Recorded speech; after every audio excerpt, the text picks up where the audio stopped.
Welcome to Men at the Tap, a podcast of Tapestry Ministries. Each episode reflects on a daily Bible reading from the Revised Common Lectionary. I'm Gloria, a fellow traveler on a spiritual journey with the Tapestry community, and we refer to the daily Bible reading as our spiritual manna.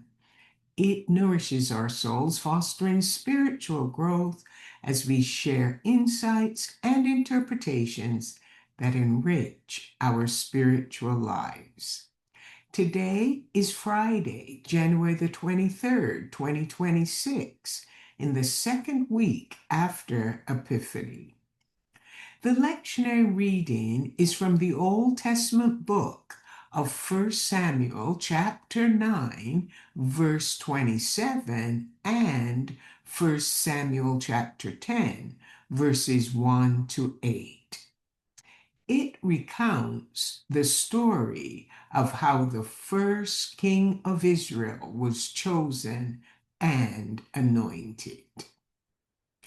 The loosely organized nation of the 12 tribes of Israel had no king to lead them into battle when their enemies attacked.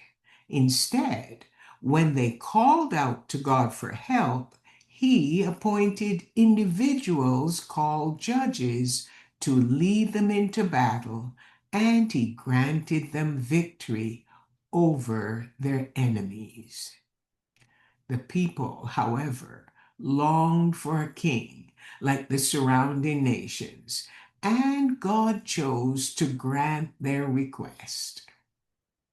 At that time, the prophet Samuel served as the nation's spiritual leader, and in a conversation with God, it was revealed to him who the person God had selected to be the first king of Israel.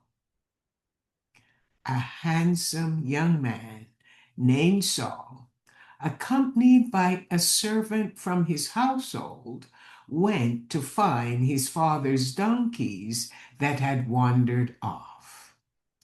After 3 days of searching, Saul was considering heading home so his father wouldn't worry about him. But the servant with him suggested they speak to the prophet Samuel, who was in a town nearby. And as they entered the town, they ran into Samuel, who at that moment was shown by God that the young man before him was meant to be the future king. Samuel reassured Saul, telling him not to worry because his father's donkeys had been found and were now safe at home. Samuel then invited Saul to join him for dinner and stay the night before heading back home. That evening at dinner, Saul was given the seat of honor, and Samuel conveyed that Israel's future depended on him.